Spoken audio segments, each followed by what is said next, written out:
Welcome to the Codecast Podcast. Real-world insights for your daily medical coding and billing processes. And now, here's your host, Terry Fletcher. Hello, everyone, and welcome to the Codecast Podcast this week. My name is Terry Fletcher. We're at episode 37. And it seems like we're at episode 100. It's funny whenever I count my episodes, because I know some people are like, which episode was that? So I want to make sure I have them in order, and I'm always in my head knowing what I've got. But it just seems like we've been on now for 7 months, and we're heading into month 8 now, and it's been great. So a lot of things coming up in the medical industry, as I'm sure you've seen. We have global days changing. We have all kinds of things when it comes to E&M services. I know that MedPAC put out something that E&M services might get a 10% raise. It's just a suggestion, but I think some of the surgical lobbyists there might do something with that, only because it then means offsets for some of the procedures. But there's just been a lot of information and some things out there that we would really have to take a look at. But what I wanted to do this week, because of all this information and because of a couple of inquiries I've had through my website and from some of the listeners that contact me and said, we've listened to your podcast and we'd like to talk to you about a situation we have. And so what I've had recently is I've had several people and several practices ask me, Terry, how do we hire an office manager? We've had trouble in the past.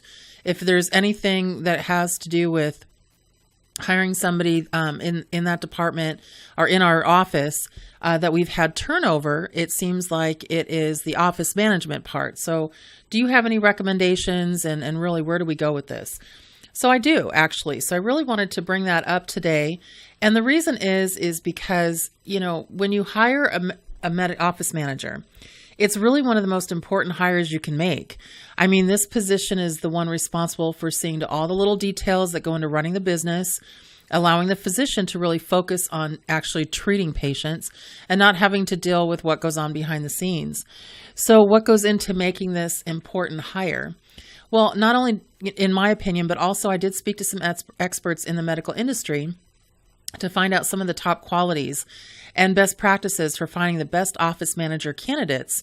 And I did get some good tips. Some of them, it was funny, I left a couple off that I didn't agree with, but there's a few that I thought were really, just really good. And also, and I'll give them credit for what they told me. So it was really just kind of an interesting conversation, but it was interesting because a lot of the folks that I talked to, they really didn't have an immediate response, which I liked. They had to think about it for a minute. And so when we talk about that, one of the things that came up, and this was the very first thing they talked about, was emphasize personality over experience. So experience and skills are important in every job, but you shouldn't hire someone who is completely unqualified. However, as long as someone meets the minimum qualifications for the job, the attitude and personality that they display throughout the hiring process should speak louder than any extra years in the industry. And I truly believe that. One of the healthcare industry experts I spoke to, he's a healthcare industry CEO, capture billing and consulting. I was asking him, just what was going on with certain things, and I saw an email that he put in Small Business Trends magazine. And he said, the number one quality I look for is personality, even before experience. The manager will need to develop a team, and I believe it starts with a positive, friendly attitude and a good sense of humor. I agree with that. Obviously, you want to make sure that you want to build a climate that really shows positive attitude and everything, but you don't want to have somebody there that wants to be a friend with everybody, because part of being a manager means that you're going to have to make some choices that is not going to cultivate friendship. So you do want to cultivate that climate of, really friendly attitude and, take things with a grain of salt, but you're going to have to really deal with some personalities, especially in the medical field, where men are primarily the physicians, and that is not a politically incorrect statement for anybody who's rolling their eyes at me right now. We are really happy to see more and more women join the workforce in medicine and as a physician. mid-level providers, same with the whole thing. But what we're finding a lot of is that the female population takes over billing departments and coding departments, the accounts receivable department, the front desk. So it's rare that all of a sudden you throw a male presence in the mix. So there's a lot there that has to be in consideration just based on dealing with certain gender styles and qualities in that. So look for a varied skill set. That's the other thing that we were told, and that's something that I also want to put into the mix. When it comes to skills, an office manager at a medical practice, they must offer a huge variety of a skill set. So this doesn't necessarily mean that they need to be, the best, nation's foremost expert on everything, but they do need to at least be adaptable enough to take on different roles if needed. So what we want to look at, is in the practice management. The office manager or practice administrator is the person who needs to wear just many hats. They're going to be a human resource manager unless that's outsourced, accounts payable, paying the bills, payroll, billing, electronic records, a medical records manager, a facility manager. They'll be in charge of OSHA and compliance manager, possibly even marketing and customer service person. That's who somebody says, I want to speak to your manager. So the person has risk management responsibilities, as well as making sure the day-to-day flow of the office goes well. So sometimes even jumping into work at different stations in the office if needed, if the phone needs to be answered, or they need to figure out what somebody's insurance coverage is and so forth. So, even if they have to put somebody in a room for a patient because they get backed up at the front. Those are things that you want to look for in an office manager, and you want to make sure that your office manager doesn't feel that any of those skill sets are beneath them. To me, it's almost similar to walking into a restaurant where you see the manager in a restaurant just kind of hanging out, but there's tables to be bussed, there's people to seat, there's things that are going on that may not be management, but it helps to make the whole operation flow. And so you have to have a varied skill set and be willing to get your hands dirty as well. The next one is really important, and it's something that is hard to find, and that's to find somebody who isn't afraid of change. So a good office manager might find new ways to improve the business over time. So look for people who seem to have great ideas and aren't afraid of speaking up when an idea strikes. So far often I hear managers say, well, that's the way it's always been done. Nothing makes me cringe more. I'm sure you've heard me say that before. Things change, and they have to be productive and proactive. And you want to find a new way and better way of doing things sometimes. So they cannot be afraid of change. So when I talk about telemedicine, that's a huge change.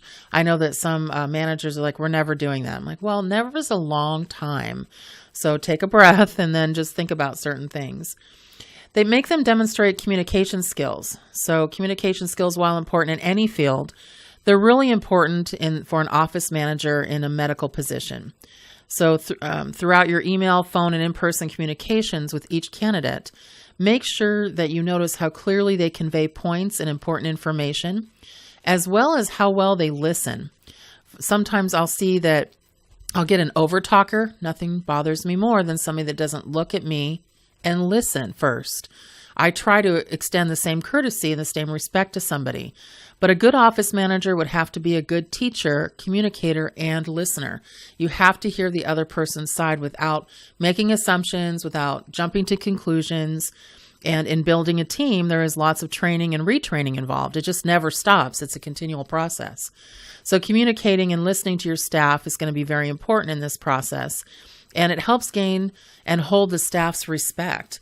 So if they feel that you not just have an open door policy, but that you're listening to them, you're going to have staff that are going to never want to leave. And that's really what you are trying to do, not to strong arm anybody. And then emphasize teachability. So since the office managers often have to wear so many hats, it's important that the person is able to learn on the go. So somebody that is self-starter can be unsupervised, obviously.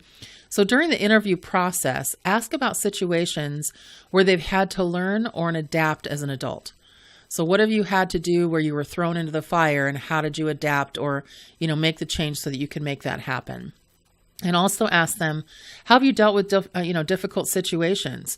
It's a good idea to get a feel for how they might handle, stressful or complicated issues, because with patients, you're going to have to deal with that. And they're likely to deal with plenty of patients and patients' families and employees. It doesn't just stop with the employees. It's a whole realm of things. You might have to deal with a difficult physician. So with all this responsibility, a great office manager has to be unflappable. He or she has to be able to keep up with almost daily changes in healthcare and steer the practice and physician to making good decisions and planning strategically while trying to also deal with personalities, complaints, plus the positive side of the whole thing. And then look for people who are willing to stick around. The office manager, in my opinion, really sets the tone for the office. So if you are experiencing constant turnover, this can leave the practice in a state of flux almost constantly. So during the process, ask about each candidate. Ask them how long, what their long-term plans are. Put a priority on those who generally seem interested in sticking around for the long term, and ask them, what do you expect to get out of this job? That's something I always ask everybody. I'm actually starting a new podcast coming up with actually my music producer's wife, Corinne. I've mentioned her before. We've become friends. And that's one of the questions that I had for her when we first start. What did you want to get out of this? It's going to be called the Bun Life Podcast. And it's going to be about two working moms, basically just talking about the comical way to try to get things done. She's got small kids. I have an adult child. We have a 20-year age difference.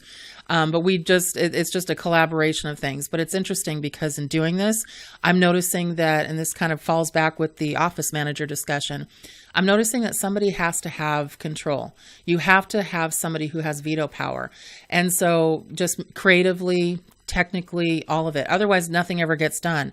And when you find an office manager that can do that and make sure that they know that they have to make decisions, but are willing to stick around, can deal with difficult situations and personalities, it's very similar to what I was just talking about. It's just making sure that you're willing to deal with any adversity that should come up. And so those kinds of things are interesting when you're just trying to find that person. I just want to stop for a second and recognize Better Living. Since 2002, Better Living has been the premier digital lifestyle brand dedicated to travel, food, health, home, and more on betterliving.com. We appreciate their sponsorship.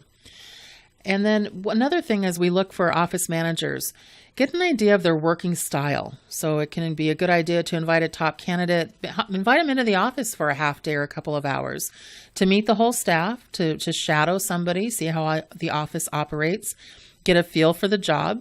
And this can also give you more time to assess both personality and skills. I can't tell you how many times that I've been in the hiring process for something, and I've noticed that all of a sudden the person that's with me in the hiring process says, "Oh, let's hire them. They're great." I'm like, just ease back. Let's just make sure.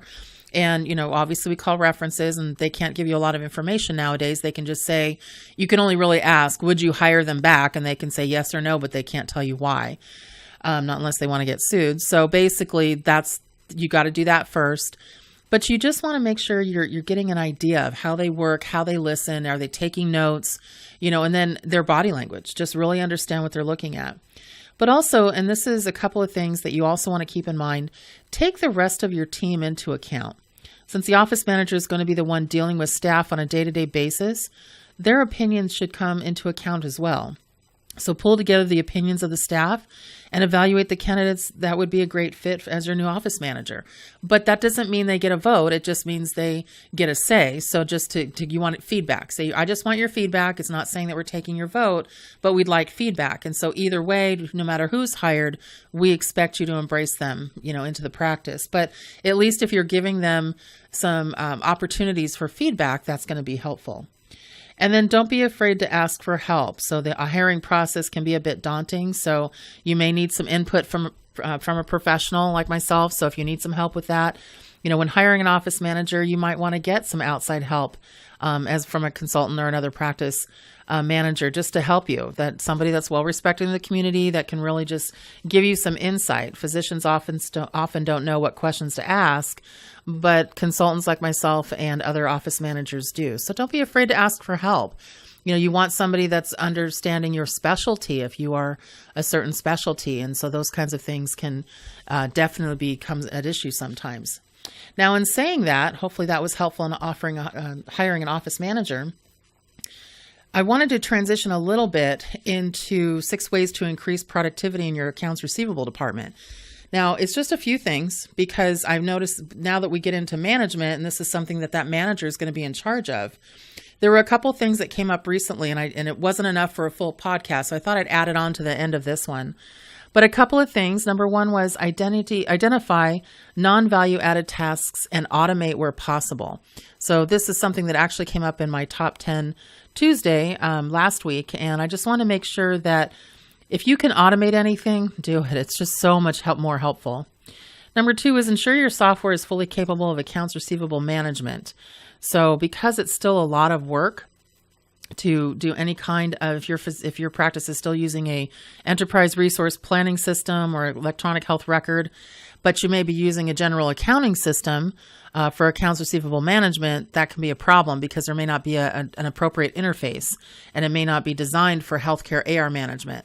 So as an office manager, they're going to have to really make sure that you're not still doing a lot of manual work. I was recently in a practice where I was talking about some information that I needed. We were going over some statistical information. And I said, I need to see 99214s, which is a level 4 E&M service. I need to see how many you've billed. I want to see the trend. I want to see your level 2s, level 3s established.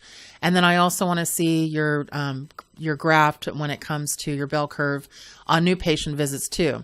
So the person I was talking to got out a steno pad, and I went, what are you doing? We need to go into your computer and find out. And they said, well, actually, our computer doesn't generate those kinds of reports. They said, so you're going to manually count how many office visits you have?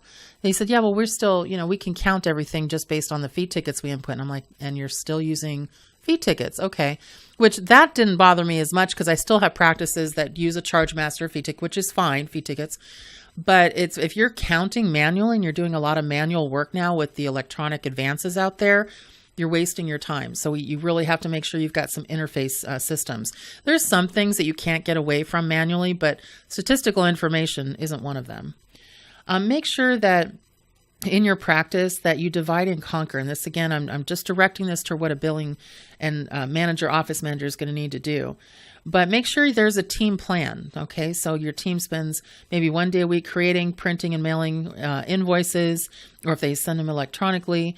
And then maybe there's another day where they're concentrating on creation, on sending invoices, and possibly another doing phone follow-up with delinquent accounts. And so make sure that that's part of it. One of the biggest things to increase productivity in your accounts receivable department is to make payment discussions part of the intake process.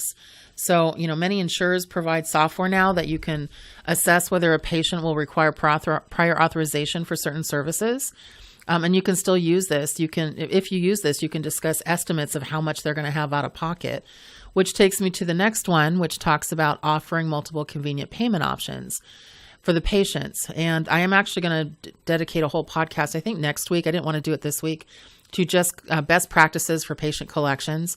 And so when you listen into that, I think you'll be shocked at some of the information I'm going to give you. Be like, that really happens? I'm like, it really does. But patients appreciate the convenience of multiple payment options. So if you only accept payments by mail or in person, you could be needlessly prolonging days account spend in AR. So offering an online payment portal so patients can pay by credit card or an e-check will prompt many people to just go ahead and pay. So, and they like being able to have options. I had one practice tell me that they don't offer credit card options because of the fees that you pay with credit card processing. And I said, your fees you pay with credit card processing will more than make up, you'll make that up by increasing timely payments. Patients will pay now, they can pay in their portals and things like that. So you've got to really be careful with that and thinking that that's not something you should do. But when you're dealing with any kind of AR work or revenue cycle management, make sure that your phases are in there. Make sure you've got some really working options to increase that productivity. And then when you do hire that office manager, you're set. So you've got that in there. Now, what we usually do every week, this week is no different. I have my coding question. Before I get into my coding question, though, I want to do my final sponsor today and talk about them. Women in Healthcare UK Women in Healthcare is a community for healthcare professionals aiming to provide a platform for women within the healthcare sector. Since 2001, England, United Kingdom. One thing that's been great about this podcast is how far-reaching it is. I have a great time with it. It just every week, I'm just so excited to see the downloads, and I'm getting some really sweet messages from people, and I can't tell you how much I appreciate that. Somebody on LinkedIn recently, and that's one of the biggest platforms for this when we let everybody know when it comes out every Tuesday. One gal there, she was just so nice. And she just said, I've been listening for the last 4 weeks and I just can't get enough of it. And I went back and I'm downloading old episodes, and there were things on there that I was trying to figure out, where do I find the answers? So I'm so excited to be able to get that. She says, I had no idea you did one on moderate sedation, and I love all the auditing ones, and the top 10 Tuesdays have been phenomenal. So that's really nice to hear. So I'm really happy to hear that. So when we're looking at our reader question, this week it says, envision these codes for rhythm EKG. So this is a question that was interesting. It said, I'm unsure about some of the ECG reporting. Could you please explain rhythm ECG? So this rhythm ECG and EKG, they're interchangeable. The acronym EKG is really, we call it a lazy acronym. It's what it's most known as. But this is a rhythm electrocardiogram, so the strip. So rhythm ECG is really 3 leads instead of using the 12 lead. So the question is, I'm unsure about the reporting. Can you explain some of the guidelines? So would you report rhythm EKGs which have no more than 3 leads with the following codes? 93040, 1 to 3 leads, 93041, tracing only, or 93042, 1 to 3 leads, interpretation report only. Okay, so typically when we're talking about an ECG or EKG that is considered to be a rhythm strip, that's usually done in the hospital setting. You're looking at the code 93042. Now, here's the thing when it comes to 93042, and this is the biggest guideline I can tell you. It's included in any kind of rounding visit. So if your physician rounded on a patient that day and had any part in evaluation and management service, that is going to be included in that. That's considered data reviewed, because you're not ordering a test. It's something that is a pre-order. Basically, it's something that's going to be on that patient's chart to have done. And so a telemetry unit monitoring strips from that system, that's just part of that E&M rounding visit that day. But let's say it's a chart visit. And what that means is the patient's asleep, or you don't have any encounter contact with that patient, and there's not going to be any kind of visit reported or billed, then yes, that is the 93042 code, 1 to 3 leads, interpretation report only. So if the cardiologist performs a professional component, which is what this is, of the service only, then you would report this code. But again, if you have any kind of E&M service, then that is not something you want to report. So just keep that in mind. Otherwise, that can run into some really kind of different issues. Okay, and so the last thing I wanted to comment on today, and you've heard me the last couple weeks, I've kind of been plugging an album for my music producer, and that is Desassin Johnson. He is actually awesome. He's a hip hop artist, but he also does podcast music, and he's also, I like to call him my content manager. This man can find a mistake where I always try to say where none exists, but he's just really great at ear. So he just can hear everything, not just music, but a certain beat. He can, it was funny when we first started this, I said, I need somebody who can help me find medical music for the intro and the exit. And he figured it out. So I always want to give him that plug for what he's doing. And he has a sophomore LP coming out. It's called Meet My In-Laws, so MMIL. And it's coming out, and you can pre-order it now on iTunes, Amazon, or Google Play. And it actually drops on Friday the 13th. So this week that you'll be hearing this, it'll drop this Friday. And just a spelling, so you have it. This is kind of a play on a name. It's Desassin, so Dasassin. And if you pull that up on iTunes, you can pre-order. I know I did. So please support, and hopefully you'll enjoy his music. And some of you are probably sitting there thinking, Terry listens to rap? Seriously? Okay, you guys. Yes, I do. I've been opened up to some new things. So I'm not saying I still don't, love my regular mainstream music that I'm sure all of you are listening to, Bruno Mars and I can't say Nickelback, can I? Because some of you are like, no, not them anymore. But all I'm saying is that, you might want to consider listening to some things that maybe you haven't thought of before. So something that can open yourself up to some new experiences. Some of you may say, no, not for me. And some of you may go, oh, good, I'm looking for a new underground artist. So I'll give it a try, but we'll see what you think about that. So we're happy that you were with us this week. And next week, we are going to really look at best practices and how to improve payments for patients. So, and just making sure that that's something that we can tackle. So we look forward to having everybody next week. So everybody, thank you again for being with us this week, and everybody make it a great day.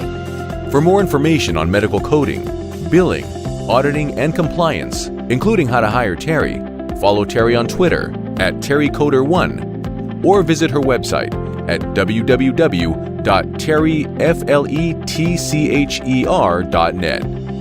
Podcast producer Joe Kuzma. Music producer Dassassin Music.